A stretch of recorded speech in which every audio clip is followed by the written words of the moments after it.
Right, what's up YouTube? This is Murphy coming back again with a new episode's video. And today, as you may already notice, like the camera angle is like much closer. It's because I'm trying to do something different rather than showing off clothes. So today I'm gonna talk about like all the watch I've been wearing, like my watch collection. I just want to do some, some type of like a different content rather than, just showing off clothes. I mean, it's still a fashion channel. This is not like a watch or whatever other channel. So you guys might think of like watch could be like part of the fashion accessories if I put it that way. And I do not have like any of the, obscure, like all the famous watch you saw on, on other channel. I'm just like, it's just my really humble collection, I would say. So don't set your expectation too high. All right, before like 2 years ago, I'm not like really into watch, or like I just don't really care this piece of like accessories, and I do not wearing one. And so first thing, actually, I've been wearing all day is actually Apple Watch. So this is the Apple Watch Gen 1. But what been bothering me, and still to this day I'm not wearing it, because it just battery life is terrible. It's just terrible. It barely lasts a day for me now, and I only wearing it while I was doing workout, like go out for a run. And besides that, like this is just sitting here charging.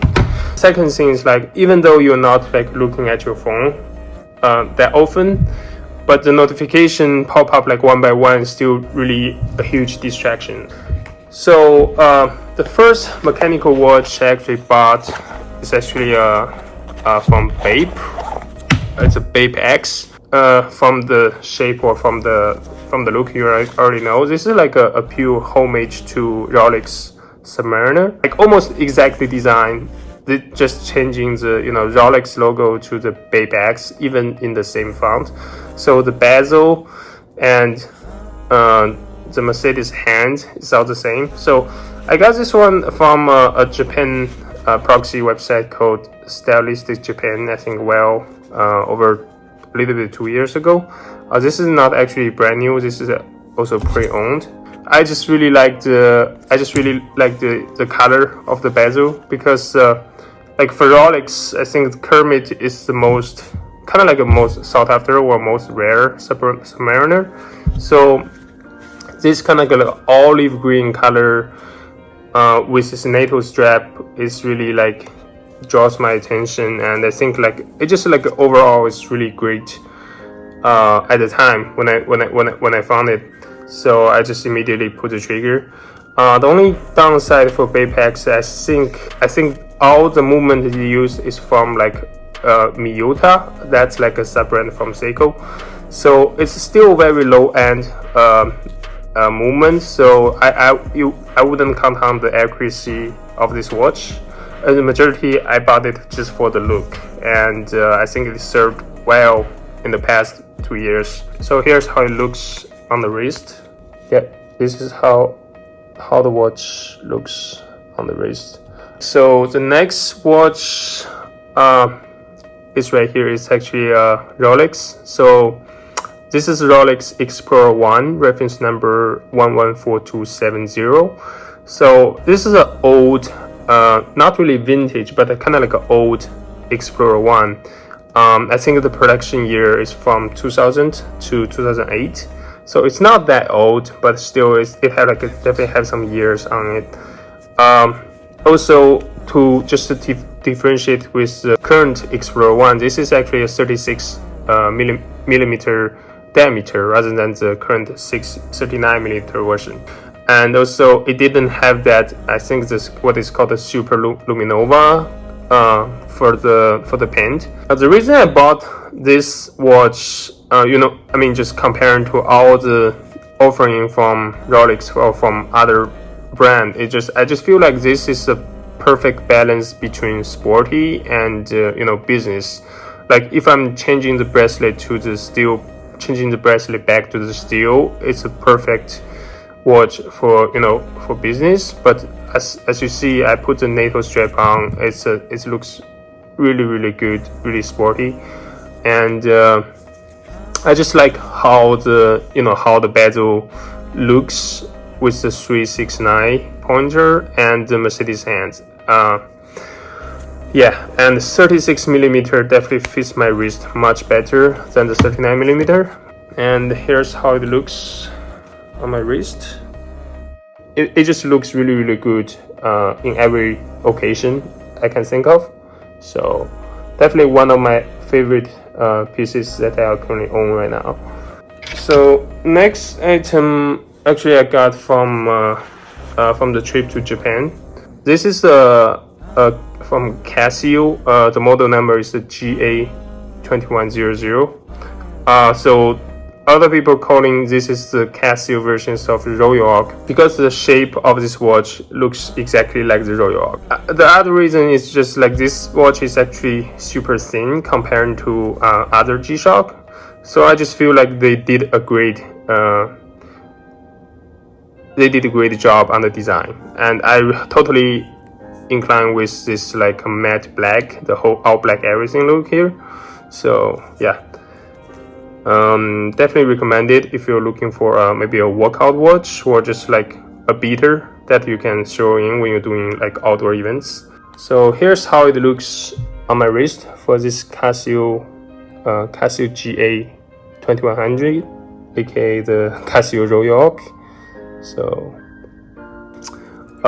item number 4 or watch number 4 I have here, it's a kind of like a collaboration pieces from Japanese store called Tic Tac with Seiko.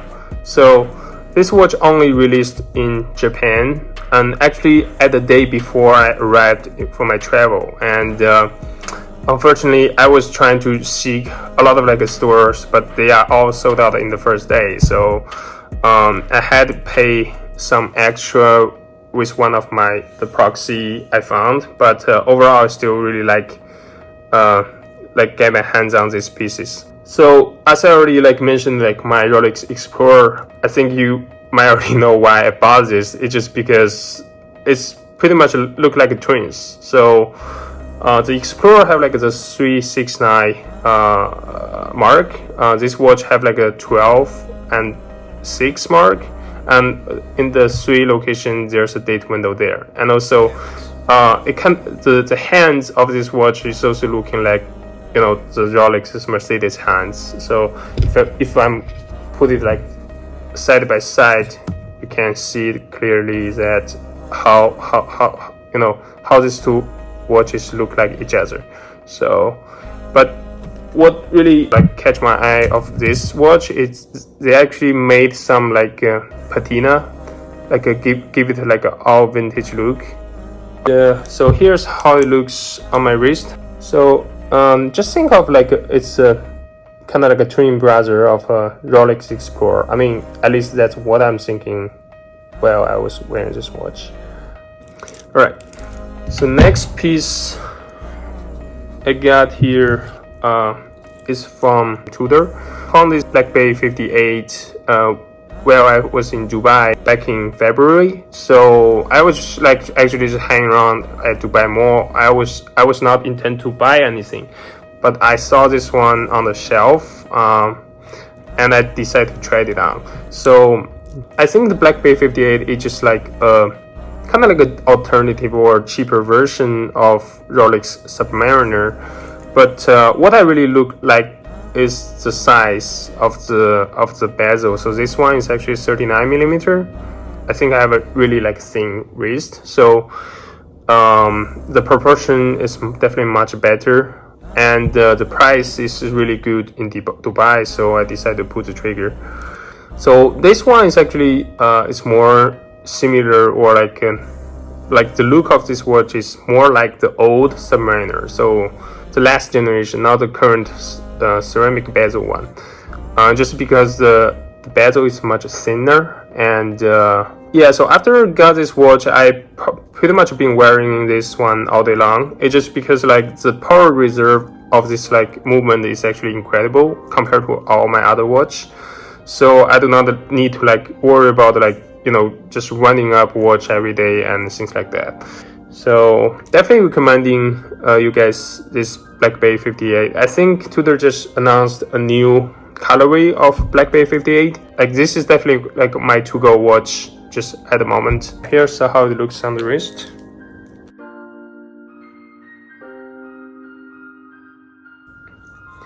Right, so the last watch I'm gonna show you guys is also from Seiko, and similar to the one I showed earlier. This is also a collaboration between Seiko and a store called Nano Universe, and I believe this one is also only released in Japan. Like at first glance, this watch actually looks like a vintage Rolex Daytona, and I don't know. I know the location of the 3 eyes different. But it's just because like how thin this bezel is and the overall vibe this watch giving me. And just for you guys, for information, like those 2 collaboration pieces with Seiko, I would say the quality is not really reflected in their price point, because Seiko definitely will make a lot of like great watches, but for these 2, I would not say their quality or their build quality is matching up with the price tag. Here's how it looks on the wrist.